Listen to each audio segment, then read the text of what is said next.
नमामि रामं रघुवंशनाथम्। आज हम आपके सामने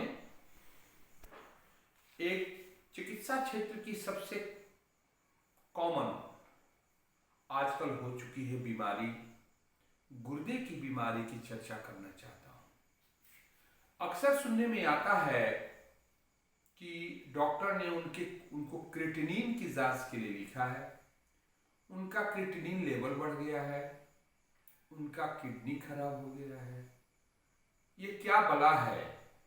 हम कैसे किडनी रोगों से बच सकते हैं और कैसे हम अपने किडनी को स्वस्थ रख सकते हैं? अगर किडनी संबंधित कोई बीमारी आई तो कैसे हम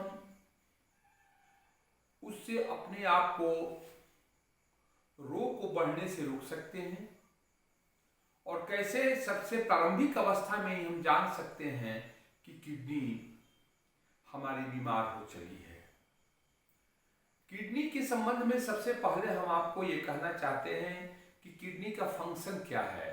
किडनी का काम है छानना, अशुद्धियों को छान करके, इंप्योरिटीज को छान करके, ब्लड में जो यूरिया है, अदर चीजें हैं, उसको छान करके पेशाब के द्वारा वो बाहर निकाल देती है और हमारे खून को हमेशा शुद्ध करते रहती है। अगर किडनी में परेशानी हो जाए तो आप एक बात का ध्यान दें, किडनी सबसे पहले आप अपने पेशाब का मेजरमेंट करें, पेशाब को नापें।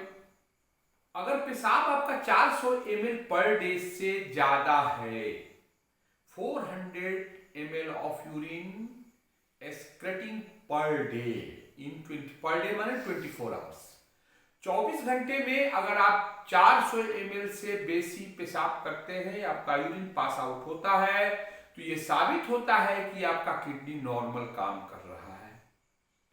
दूसरा चीज जांच में बहुत ही इंपॉर्टेंट है creatinine and blood urea. Blood urea की चर्चा हम दूसरे वीडियो में करेंगे।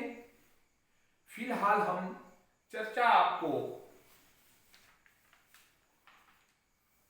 सीरम क्रिएटिनिन की कर लेना चाहते हैं। सीरम क्रिएटिनिन 0.6, 0.6 से लेकर के 1.1 तक वोमेन में होता है और 0.7 से लेके 1.3 mg पर 100 ml ऑफ ब्लड मेल में होता है, याद रहा। अगर औरत में मैक्सिमम लिमिट 1.1 से कम है, जेंट्स में 1.3 से कम है, तो आप समझिए कि आपका किडनी सामान्यतः नॉर्मल काम कर रहा है।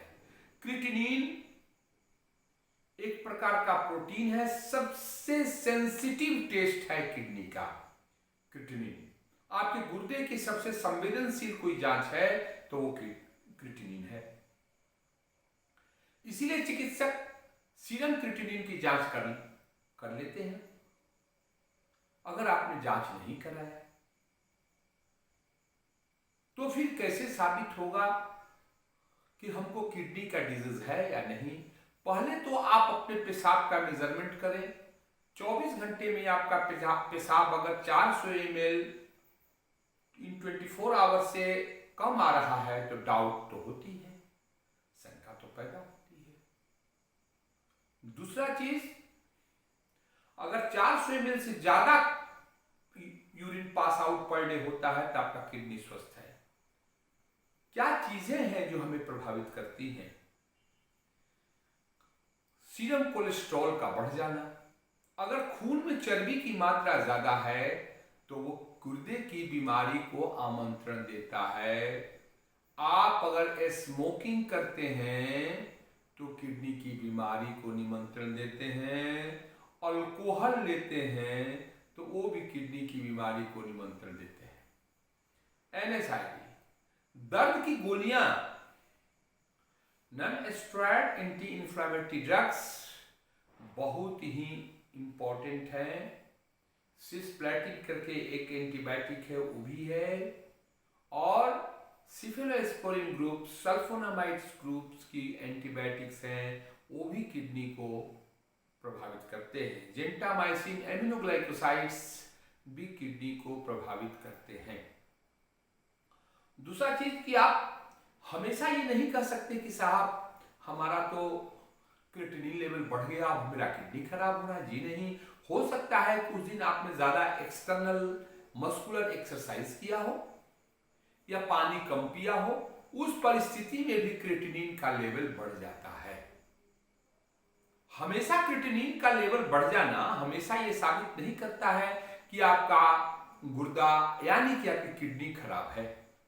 अगर किडनी खराब है तो आपके चेहरे में स्वेलिंग, पैरों के पास स्वेलिंग यानी रिटेंशन ऑफ फ्लूइड की संभावना बन जाती है। और इसमें एनीमिया अगर है तो और भी कॉम्प्लिकेशंस बढ़ जाता है, चिकित्सक को काम करने में और भी परेशानी हो जाती है। हाइपरटेंशन, उच्च रक्तचाप और डायबिटीज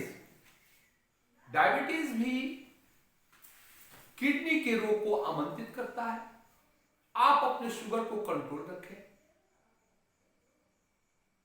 अगर शुगर कंट्रोल नहीं रहेगा तो आपकी किडनी, अगर आपका ब्लड शुगर नियंत्रित नहीं है यानी कि खाने का बाद का शुगर 199 से कम आता है तो उसके नियंत्रित करते हैं।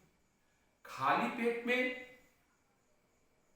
110, 15, 20 तक आता है उसको नियंत्रित करते हैं। लेकिन इससे ज्यादा आता है तो हम कहेंगे ब्लड शुगर कंट्रोल नहीं है। ये ब्लड शुगर जो बढ़ा आपको आपके नियंत्रण में नहीं है, कंट्रोल है, वो आपके किडनी को डैमेज कर सकता है। हाइपरटेंशन एक सिस्टोलिक अगर 139 से ज्यादा आता है वो आपके किडनी को डैमेज कर सकता है। आप सदा इस चीज को याद रखें कि आपका सावधान होना बहुत ही जरूरी है। हाइड्रेशन को मेंटेन करना है। हाइड्रेशन यानी कि शरीर में पानी बना रहे, हमारा डायबिटीज कंट्रोल हो। आप स्मोकिंग अगर करते हैं, अगर छोड़ सकते हैं तो छोड़ दे, नहीं तो बहुत ही कम करें। उच्च रक्तचाप यानी कि हाइपरटेंशन, मधुमेह यानी कि डायबिटीज, स्मोकिंग, ओबेसिटी मोटापा, कोलेस्ट्रॉल का बढ़ जाना, ये सारे के सारे कारण किडनी फेल के कारण बन सकते हैं। और दर्द की गोलियां, non steroidal anti inflammatory drugs आपके किडनी को डैमेज कर सकती हैं। कुछ एंटीबायोटिक्स हैं, उनको भी अगर आप लेते हैं तो सीरम क्रिएटिनिन की जांच कराते रहना बहुत ही जरूरी है। रिफाम्पिसिन वगैरह का असर भी किडनी पे पड़ता है। आपको इससे सावधान रहने की जरूरत है। और एक पर एक किडनी जब फेल होती है उसके बहुत सारे कारण हो सकते हैं जो कि आप नजरअंदाज कर देते हैं। आपको लूज मोशन हो रहा है, पतला पैखाना हो रहा है और देह से ज्यादा पानी लॉस कर गया, उस परिस्थिति में भी किडनी में प्रॉब्लम आ सकता है। हीट लॉस है, आपको ज्यादा पसीना हो गया, ज्यादा पानी निकल गया, उससे भी आ सकता है। वॉमिटिंग अगर ज्यादा हो गई तो उससे भी आ सकता है। उस परिस्थिति में भी किडनी फेल हो सकता है। और जब किडनी फेल होगा तो स्वेलिंग स्टार्ट हो जाएगी, रिटेंशन ऑफ फ्लूइड स्टार्ट हो जाएगा और आपका क्रिएटिनिन लेवल बढ़ जाएगा। आपको इन सारी बातों पर ध्यान देना है। क्या आपको खाना है?